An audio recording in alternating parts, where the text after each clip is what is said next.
अस्सलामुअलैकुम, how are you all? I hope कि आप सब खैरियत से होंगे, ठीक-ठाक होंगे। आज की इस वीडियो में हम बात करने जा रहे हैं एमी रुथ टैन की बहुत ही इंपॉर्टेंट शॉर्ट स्टोरी के बारे में, that is the voice from the wall. उससे पहले हम राइटर को देख लेते हैं, उसकी बायोग्राफी, लिटरेरी करियर को, ताकि राइटर को समझने के बाद हमें जो शॉर्ट स्टोरी के मल्टीपल पर्सपेक्टिव की अच्छे से समझ आ जाए। तो हम स्टार्ट करते हैं। एमी टैन का पूरा नाम एमी रुथ टैन था। एमी टैन एक बहुत ही interesting American born writer with Chinese heritage हैं। यानी एमी टैन अमेरिका में पैदा हुई हैं और इनका जो हेरिटेज है वो चाइना का है। यानी इनके जो पेरेंट्स हैं वो चाइना से बिलोंग करते हैं और वो माइग्रेट करके अमेरिका आए थे और यहाँ एमी टैन की 1952 में बर्थ हुई थी। ठीक है, एमी टैन 1952 को यूएस में पैदा हुई और करंटली वो ओकलैंड में रह रही हैं। ठीक है, मैंने आपको बताया कि जो एमी टैन है बेसिकली इनका जो हेरिटेज है वो चाइना से मिलता है। ठीक है, चाइनीज हेरिटेज है, तो चाइना में इनका जो नेम है यानी चाइनीज लैंग्वेज के अंदर इनका नेम है एन मी, जिसका मतलब है ब्लेसिंग्स फ्रॉम अमेरिका। ठीक है, ये हो गया राइटर का इंट्रोडक्शन, यानी उसके नेम का आपको ये एमसीक्यूज में आ सकता है। नेक्स्ट हम देखते हैं कि जो एमी टैन है बहुत ही important novelist, short story writer, essayist, memoirist, ठीक है, एंड चिल्ड्रन राइटर था। चिल्ड्रन राइटर मीन यानी इन्होंने चाइल्ड के लिए कुछ पोम्स या कुछ चिल्ड्रन लिटरेचर भी लिखा है। ठीक है, और एमी टैन बेसिकली ज़्यादातर फेमस है अपनी नॉवेल्स और अपनी शॉर्ट स्टोरीज के लिए। एमी टैन को नेशनल बुक अवार्ड भी दिया गया है और कॉमनवेल्थ गोल्डन अवार्ड भी इन्हें दिया जा चुका है। एमी टैन के अगर हम वर्क्स के बारे में बात करें तो आर राइटर्स मेमोर, जो बेसिकली इनके मेमोर है एक, द जॉय लक क्लब, ये इनकी बहुत ही इंपॉर्टेंट नॉवल है। एमी टैन को आप जब भी डिस्कस करो तो एमी टैन बेसिकली हर कोई राइटर अपने किसी भी अपनी कंट्रीब्यूशन इन अ लिटरेरी जोनरा में जाना जाता है, तो एमी टैन बेसिकली नॉवलिस्ट में as a novelist the Joy Luck Club, जो इनकी नॉवल है बेसिकली, ये जो नॉवल है जो मल्टीपल स्टोरीज पे, शॉर्ट स्टोरीज की कलेक्शन है बेसिकली एक नॉवल, तो उस पे बेस करती है, तो ये इनके लिए जानी जाती हैं। ठीक है, मून लेडी बेसिकली जो एमी टैन की चिल्ड्रन लिटरेचर के अंदर यानी एक चिल्ड्रन राइटिंग है। ठीक है, मून लेडी जो इन्होंने चाइल्ड के लिए लिखी, और मदर टंग जो बेसिकली इनका ऐसे है। ठीक है, एमी टैन जो यूज़ करती हैं, मैंने आपको बताया कि जो एमी टैन है इनके जो पेरेंट्स हैं वो माइग्रेट करके अमेरिका आ गए थे, तो the same as the case with Amy Tan's theme, तो एमी टैन अपने थीम के अंदर यानी अपनी राइटिंग में जो थीम यूज़ करती है उसमें trauma, suffering, the suffering and the trauma of the migrated people, loss, identity, family relation को दिखाती है। और फैमिली रिलेशन भी बेसिकली वो ना अपने वर्क में फैमिली का एक्सपीरियंसेस और फैमिली का रिलेशन बताती है, और एक्सपीरियंसेस वो जो हाईलाइट करती है वो एक अपने अपना एक्सपीरियंस, अपने पेरेंट्स का एक्सपीरियंस, अपनी कम्युनिटी का एक्सपीरियंस, ठीक है, अपने फ्रेंड्स का एक्सपीरियंस, इन सारी चीज़ों को हाईलाइट करती है अपने थीम्स के अंदर भी, अपने वर्क्स में भी। जनरेशनल गैप या जनरेशनल टेंशन भी हमें इनके थीम में देखने को मिलता है। एमी टैन एक बहुत ही interesting short story writer and novelist हैं। अगर हम इसके राइटिंग स्टाइल के बारे में बात करें तो एमी टैन की राइटिंग के अंदर बेसिकली हमें ज़्यादातर चाइनीज़ कल्चर देखने को मिलता है। चाइना का यानी चाइनीज़ कल्चर और चाइनीज़ फैमिली में मदर एंड डॉटर रिलेशनशिप दिखाती है, यानी the relation between the mother and the daughter, या जनरेशनल गैप या generational tension between mother and daughter, यानी ये इनके जो थीम्स में और इनके राइटिंग स्टाइल के अंदर ये बेसिक पॉइंट्स हमें देखने को मिलते हैं। ऑटोबायोग्राफिकल एलिमेंट्स यूज़ करती हैं। ठीक है, जैसे इनकी फैमिली माइग्रेट करके आई थी, तो जो अब हम पढ़ेंगे शॉर्ट स्टोरी, उसके अंदर भी हमें देखने को मिलता है कि जो फैमिली है वो माइग्रेट करके बेसिकली चाइना से अमेरिका आई थी। और ये जो द जोए लक क्लब है, इसके अंदर भी वो 4 फैमिलीज़ दिखाती है, जिसके अंदर 4 चाइनीज़ बेसिकली फैमिली हैं। ठीक है, जिसके अंदर वो दिखाती है कि किस तरीके से जो मदर और डॉटर का रिलेशन क्या है, यानी the relation between the Chinese mother and American daughter. ठीक है, बिल्डक्स रोमान की टेक्निक यूज़ करती है अपने वर्क के अंदर। ठीक है, लिरिकल एंड नैरेटिव स्टाइल होता है, और जो हम शॉर्ट स्टोरी पढ़ने जा रहे हैं उनके अंदर हमें नैरेटिव स्टाइल देखने को मिलेगा। इनकी जो टोन होती है मेलोडिक, पेसिमिस्टिक और मेलैंकोलिक टोन देखने को मिलती है इनके वर्क्स में। The techniques like ethos, pathos, logos, symbolism, metaphor, imagery, ठीक है, ऐसी टेक्निक्स का अपने वर्क्स में मोस्टली वो यूज़ करती हैं, और वो मेमोर भी लिखती हैं। ठीक है, ये मेमोर क्या होता है मैंने आपको ये बताया हुआ है जब हमने नॉवल को डिस्कस किया था। मीटलेस डेज बाय सारा सुलहरी, जो बेसिकली एक मेमोरी है सारा सुलहरी का, उसके अंदर मैंने आपको बताया था। तो एनी हाउ मैं आपको दोबारा बता देती हूँ, मेमोर वो होता है जब राइटर अपने ही एक्सपीरियंस को, अपने ही नॉलेज ऑफ द पास्ट को अपनी राइटिंग के अंदर एक्सपोज करता है, तो उसे हम कहते हैं मेमोर। ठीक है, यानी जो मेमोर वो राइटर की ओन पास्ट लाइफ या उसकी नॉलेज और एक्सपीरियंसेस पे बेस करता है। इतना राइटर का इंट्रोडक्शन काफ़ी है। जब हम शॉर्ट स्टोरी को डिस्कस करने जा रहे हैं तो हमारा मेन कंसर्न शॉर्ट स्टोरी पे होता है। लेकिन मैंने आपको ये इसलिए हम पहले डिस्कस कर लेते हैं कि कोई भी जॉनरा ऑफ लिटरेचर को डिस्कस करने से पहले या उसको अंडरस्टैंड करने से पहले ये इंपॉर्टेंट होता है कि उसको राइटर को अंडरस्टैंड किया जाए। क्योंकि जो राइटर ने खुद एक्सपीरियंस किया होता है उसी के ये सारा ही जो वो लिख रहा होता है बेसिकली वो उसका रिफ्लेक्शन ही होता है उसकी लाइफ का। हम स्टार्ट करते हैं short story the voice from the wall. ये जो शॉर्ट स्टोरी है बेसिकली इसका नॉवल है, that was a collection of short story in chapters the Joy Luck club 1989 में उसमें पब्लिश हुई है। ठीक है, अब ये जो जोए लक क्लब है ना, इसके अंदर जो एमी टैन है वो 4 चाइनीज़ अमेरिकन इमिग्रेंट फैमिलीज़ के बारे में बताती है। ठीक है, 4 चाइनीज़ फैमिली हैं। ठीक है, चाइनीज़ अमेरिकन इमिग्रेटेड फैमिलीज़ हैं, इसके अंदर और 4 ही मदर डॉटर्स हैं। ठीक है, उनके दरमियान रिलेशन वगैरह को बताती है इस सारे ही द जोए लव क्लब के अंदर। ठीक है, ये जोए लव क्लब है, आप याद रखिएगा इनको, इन चैप्टर्स ये जो नॉवल है ये एक नॉवल, ठीक है, लेकिन इन चैप्टर्स में है, चैप्टर्स में दिखाया हुआ है, और जो चैप्टर्स हैं उसमें वो एक बेसिकली स्टोरीज हैं। ठीक है, और फिर इसी को द जोए लव क्लब को 1993 में एक फिल्म के तौर पे भी परफॉर्म किया गया था। एनी हाउ हम देखते हैं कि इसकी the voice from the wall जो इसी में से एक है, उसकी सेटिंग सैन फ्रांसिस्को कैलिफोर्निया में रखी गई है। इस शॉर्ट स्टोरी की हमें ओपन एंडिंग देखने को मिलती है, क्योंकि ये जो शॉर्ट स्टोरी जब ख़त्म होती है तो इसके अंदर जो एक माइनर कैरेक्टर है ट्रेस्को, ठीक है, वो जो ट्रेस्को अपनी मदर के तरफ अपनी मदर के घर चली जाती है और मदर की रिकॉन्सिलिएशन हो जाती है, तो उस तरह ओपन एंडिंग दिखाई हुई है, क्योंकि हम फाइंड आउट कर सकते हैं many concern in the mind of Lina. ठीक है, इस शॉर्ट स्टोरी में हमें इनर कन्फ्लिक्ट देखने को मिलेगी थ्रू द कैरेक्टर ऑफ बेटी। जो बेटी का पास्ट है, बेसिकली बेटी एक चाइनीज़ वुमन थी जो माइग्रेट करके अमेरिका आई थी विद हर हस्बैंड। तो हमें इसकी इनर कन्फ्लिक्ट देखने को मिलेगी कि उसके अंदर बहुत सारी इनर कन्फ्लिक्ट चल रही है about her past, about her brutal experiences in the past.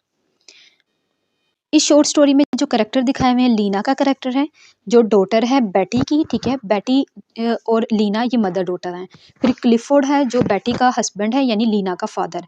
और ट्रेसा एक नेबर की गर्ल है, ठीक है, जिसको लीना देखती है। ठीक है, यानी लीना की जो वॉइस है, लीना बेसिकली सुनती है the voice from the wall, वो जो वॉइस होती है वो ट्रेसा की होती है।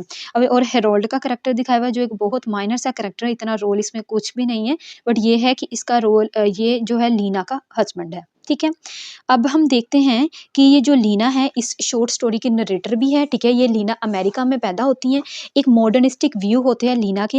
लीना चाइनीज़ लैंग्वेज बोलती है और इंग्लिश भी बोलती है। लीना की जो मदर होती है वो बेटी होती है, बेटी का बेसिकली जो हेरिटेज है, बेटी चाइना में रहती होती है। ठीक है, और जो बेटी का हस्बैंड है यानी क्लिफोर्ड, वो इससे शादी करके इसे अमेरिका लेके आता है, और चाइनीज़ लैंग्वेज में, यानी जब बेटी चाइना में रहती है ना तो इसका नाम होता है गु जिंगजिंग। ठीक है, जिसमें चाइना जब में रहती है तो उसका नाम जो गु जिंगजिंग होता है, और ये चाइनीज़ लैंग्वेज ही बोलती हैं। ठीक है, यानी मैंडेरिन। ठीक है, MANDARIN, ये स्पेलिंग नोट कर लीजिए, ये आपको कोटेशन में भी मिल गए, ये उसकी लैंग्वेज बेसिकली वो बोल रही होती है। एनी हाउ हम देखते हैं कि ये जो चाइनीज़ इमिग्रेंट दिखाई हुई है और जो बेटी है वो इंग्लिश सीखने की कोशिश करती है। ठीक है, और जो क्रिटिक्स हैं, क्रिटिक बेसिकली इसे क्रेजी वुमन का रिमार्क देते हैं। एनी हाउ हम देखते हैं कि जो बेटी का करेक्टर बहुत इंपॉर्टेंट करेक्टर है, बेटी के करेक्टर के थ्रू हमें थीम ऑफ आइडेंटिटी भी देखने को मिलती है, क्योंकि जब क्लिफोर्ड इसे चाइना से अमेरिका लेके आता है तो वो इसका नेम भी चेंज कर देता है, इसका नाम बेटी रख देता है, पहले इसका नाम जिंगजिंग था, और इसकी जो डेट ऑफ बर्थ है वो भी चेंज कर देता है। ठीक है, और ये लैंग्वेज भी सीखना शुरू कर देती है। नेक्स्ट जो करेक्टर हमारे पास है वो है क्लिफोर्ड का। क्लिफोर्ड मैंने बताया ये बेटी का हस्बैंड है। ठीक है, और जो क्लिफोर्ड है बहुत ही कोशिश करता है बेटी को उसके पास्ट बेटी को ये याद दिलाने की, यानी उसके पास्ट को बुलाने की। बेसिकली वो बहुत ज़्यादा कोशिश करता है कि बेटी को उसका पास्ट ना याद आए, और वो बेटी को बहुत ज़्यादा खुश रखने की, उसकी सारी प्रॉब्लम्स को सॉल्व करने की भी कोशिश करता है। ट्रीसा का कैरेक्टर मैंने आपको बताया कि ये नेबरहुड में होती है एक लड़की। ठीक है, जिसकी आवाज़ फ्रॉम द वॉल यानी वॉल के दीवार के उस पार से इसकी और इसकी मदर की बातें करने की, चीखने की, आपस में झगड़ने की जो वॉइस है वो लीना सुनती है। और लीना इसकी वॉइस सुन के, इनकी कन्वर्सेशन को सुन के अपने आप को इससे कंपेयर भी करती है और ये कहती है कि मेरी life is so much better than Teresa, ठीक है। फिर एक दिन क्या होता है, टेरेसा आती है लीना के पास और यानी उस वक़्त क्या होता है कि जो टेरेसा है ना, वो उसकी मदर के साथ झगड़ा हो जाता है और वो लीना के पास आती है। एंड अल्टीमेटली क्या होता है कि वो लीना फिर बाद में उसे समझाती है और ये फिर लीना क्या करती है, इसे टेरेसा क्या करती है, बेटी को इस वक़्त रियलाइज़ होता है कि जो जस्ट अ मिनट, ये जो लीना है ना, लीना को उस वक़्त रियलाइज़ होता है कि जो टेरेसा की मेरे घर आवाज़ें आ रही होती थी ना, वो किस तरह की आवाज़ें थी, ठीक है? तो जब फिर वो टेरेसा लीना के घर अपनी मदर से झगड़ के आ जाती है, फिर बाद में वो थोड़ी देर बाद वापस चली जाती है। जब वो वापस जाती है और फिर मदर के साथ दोबारा मिल जाती है और वो उनका जो झगड़ा वगैरह यानी खत्म हो जाता है, तो यहाँ हमें थीम ऑफ रिकॉन्सिलिएशन भी देखने को मिलता है, ठीक है? तो ये तो था हमारे कैरेक्टर्स। इसके अंदर अगर हम टेक्निक्स देखें तो हमारे राइटर ने इसके अंदर मेटाफर की टेक्निक यूज़ की गई है। कि यह जो मेटाफर है हमें थ्रू द टाइटल भी देखने को मिलती है, वो मैं आपको इसके बाद क्लियर करती हूँ।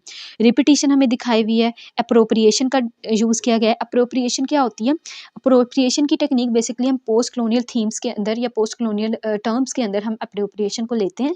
एप्रोप्रिएशन का मतलब होता है इंग्लिश लैंग्वेज के अंदर अपनी इंग्लिश लैंग्वेज की राइटिंग में अपनी नेटिव लैंग्वेज की नेटिव लैंग्वेज की वोकैबुलरी को यूज़ करना, ठीक है? तो ये जो वॉइस फ्रॉम द वॉल है, इसमें चाइनीज़ वोकैबुलरी को भी यूज़ किया गया है, ठीक है? जैसे यिंगजिंग दिखाया गया है, ये एक चाइना के वर्ड है, ठीक है?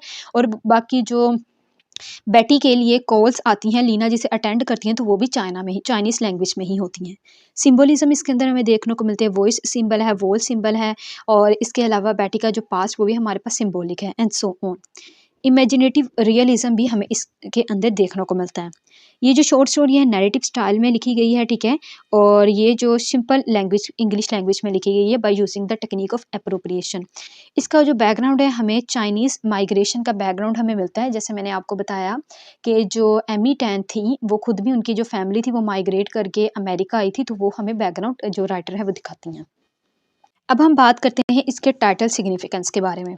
The voice from the wall, the title is very much significant. अगर मैं आपको सरफेस मीनिंग बताऊँ, the voice from the wall basically जो वॉइस है वॉल की के उस पार की, या वॉइस फ्रॉम द वॉल जो रेफर करती है the voice from the neighbour, ठीक है? From the wall, the voice of the neighbour from the wall, यानी नेबर की वॉइस, जैसे मैंने आपको बताया टेरेसा और उसकी मदर की वॉइस, ठीक है?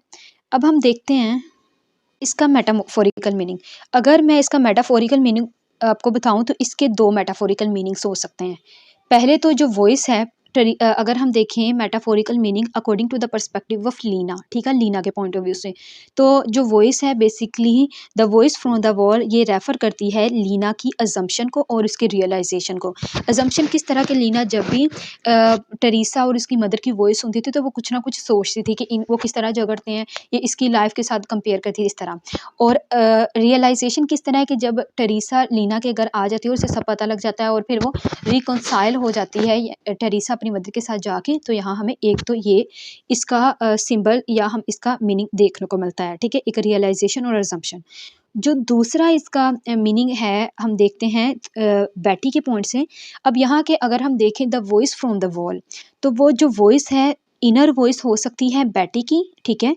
और फ्रॉम द वॉल बेसिकली उसकी inner voice of the past of the बेटी, ठीक है? अब मैंने आपको बताया कि यहाँ पे इनर कन्फ्लिक्ट है इन द माइंड ऑफ बेटी, यानी बेटी के अंदर ही अंदर कोई कन्फ्लिक्ट चल रही है। अब वो जो कन्फ्लिक्ट है वो बेटी की इनर वॉइस है, ठीक है? जो उसे कन्फ्लिक्ट का जिसमें शिकार होती चली जा रही है, यही वजह है कि जो बेटी है वो अपनी डॉटर को पाबंदियाँ उस पे लगाती है, यानी डॉटर को कहती है कि तुम संभल के चलो, बाहर ना जाओ एंड सो ऑन, ठीक है? और डॉटर को ना बहुत ज़्यादा ना कॉन्शियस होने के लिए वो कहती है। तो यहाँ हम कह सकते हैं ये जो वॉइस है उसकी इनर वॉइस ऑफ द बेटी है, जो उसकी पेन्स को, सफरिंग्स को, प्रॉब्लम्स को इन द पास्ट रेफ़र करती है, ठीक है? कुछ थीमेटिक एनालिसिस हम इसके शॉर्ट स्टोरी का देखते हैं। तो इस शॉर्ट स्टोरी के अंदर हमें पोस्ट कॉलोनियल पर्सपेक्टिव भी देखने को मिलते हैं। पोस्ट कॉलोनियल पर्सपेक्टिव में हम हाइब्रिडिटी या थर्ड स्पेस के कॉन्सेप्ट देखते हैं जो बेसिकली होमी के बाबा ने दिए थे। हाइब्रिडिटी हमें देखने को मिलता है through the character of Lina, ठीक है। लीना क्या है, इंग्लिश भी बोल लेती है, चाइनीज़ लैंग्वेज भी बोल लेती है, ठीक है। फिर थर्ड स्पेस वो जगह होती है जहाँ हाइब्रिडाइजेशन अक्कर होती है, ठीक है। तो यहाँ जो थर्ड स्पेस है वो जगह है जहाँ वो रह रहे हैं, ठीक है, सैन फ्रांसिस्को कैलिफोर्निया, ठीक है।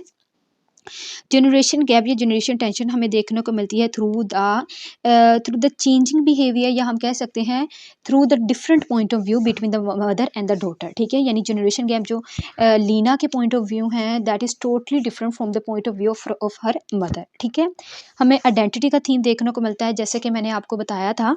जो आइडेंटिटी है, जैसे ही क्लिफ बेटी को यहाँ लेके आता है तो उसका नाम भी बेटी रख देता है जिंगशिंग से, ठीक है। उसकी डेट ऑफ बर्थ भी चेंज कर देता है। स्टोरी में लिखा गया है रोंग बर्थ ईयर 1916 इंस्टेंट ऑफ 1914, ठीक है। इस तरह वो उसका डेट ऑफ बर्थ ईयर भी चेंज कर देता है। तो इसलिए हमें इसके थ्रू आइडेंटिटी भी देखने को मिलती है, थी फॉर आइडेंटिटी। रिकॉन्सिलिएशन का थीम मैंने आपको बता दिया, टेरेसा और उसकी मदर के थ्रू देखने को मिलता है। Role of language that is really very much important again, क्योंकि यहाँ पे रोल ऑफ लैंग्वेज दिखाया गया है। जो उसकी मदर होती है, लैनी की मदर होती है ना, उसे इंग्लिश नहीं बोलनी आती, वो लिटिल बिट इंग्लिश बोलती है। तो यहाँ रोल ऑफ लैंग्वेज में देखने को मिलता है कि जो लैनी है वो उसे ट्रांसलेट उसके लिए करती है। जो भी वो इंग्लिश में बोलती है, जो लीना, यानी ज़ाहिर सी बात है अभी अमेरिका रह रहे हैं, तो जो भी इंग्लिश में बोलती हैं, लोग बोलते हैं और इसकी बेटी को उसकी समझ नहीं आ रही होती, तो लीना उसे ट्रांसलेट करके देती है, ठीक है। और इवन एक मरतबा तो ऐसा हुआ कुछ टाइम्स, यानी वो लीना खुद बताती है, लीना जो है वो शॉर्ट स्टोरी की नरेटर भी है। और लीना खुद कहती है कि मैं क्या करती थी, बाज़ औक़ात अपनी मदर से झूठ भी बोल देती थी, क्योंकि मदर को तो इतनी इंग्लिश आती नहीं थी। और एक दफ़ा क्या हुआ, वो शॉर्ट स्टोरी ये टेक्स्ट में लिखा हुआ है। एक दफ़ा क्या हुआ, वो कहती है I often lied when I had to translate for her. तो एक दफ़ा क्या हुआ कि एक दफ़ा हमारे कॉलेज से नोटिफिकेशन, या मैं कहती हूँ मेरे स्कूल से नोटिफिकेशन आया था, और वो जो नोटिफिकेशन था वो इंग्लिश लैंग्वेज में था, और that notification was about polio vaccination. और मैंने अपनी मदर को ये बताया कि ये जो नोटिफिकेशन है इसमें ये लिखा हुआ है कि जो मेटल के लंच बॉक्स हमें दिए जाते हैं ना, उसको चेंज किया जाए, ठीक है। ओल्ड पेपर ये सब कुछ, ठीक है। लंच बॉक्स और बैग्स, इन सारी चीज़ों को यानी इस तरह वो इसे इंटरप्रेट करके बताती है, ठीक है। थीम ऑफ होप हमें देखने को मिलता है। अब जो होप है हमें लीना के कैरेक्टर के थ्रू भी देखने को मिलता है और उसकी मदर के कैरेक्टर के थ्रू भी।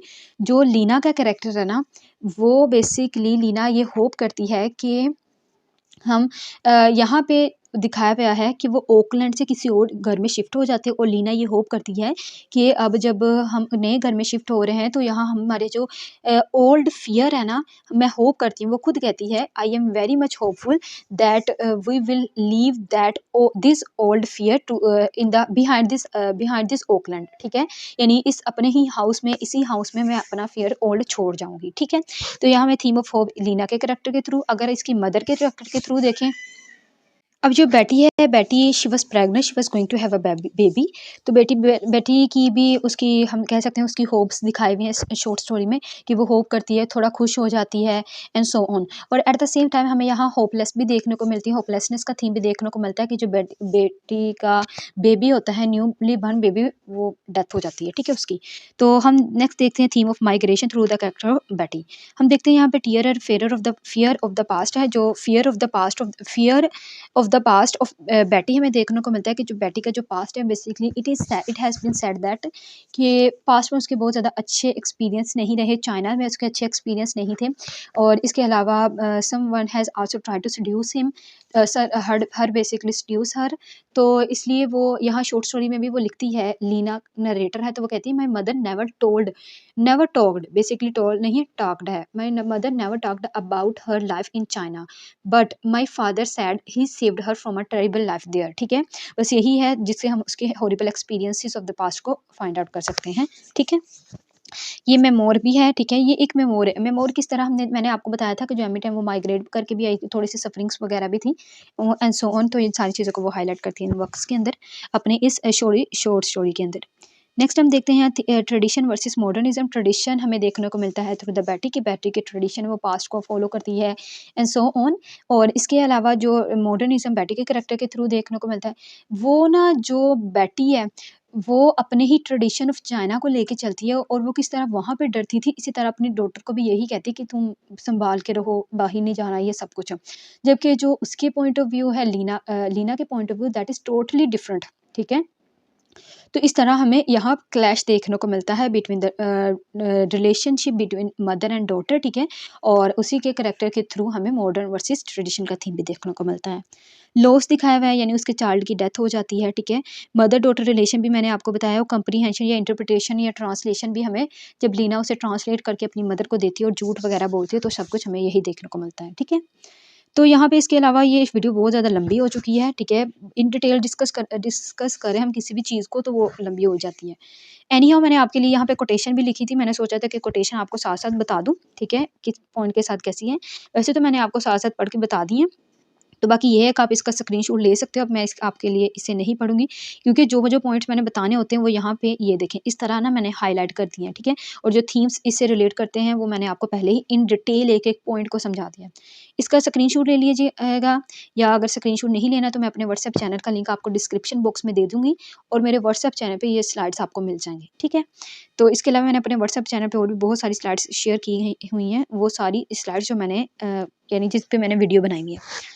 तो आज की इस वीडियो में बस इतना ही। बहुत सारा ख्याल रखिएगा, दुआ में याद रखिएगा। नेक्स्ट वीडियो में हम इंशाल्लाह बात करेंगे what the tapster star short story के बारे में। अपना बहुत सारा ख्याल रखिएगा, मुझे, फ़लस्तीन के पीपल में को और वो लोग जो इस वक्त मुसीबत में, सबको अपनी खास खास दुआओं में याद रखिएगा। अल्लाह हाफिज़।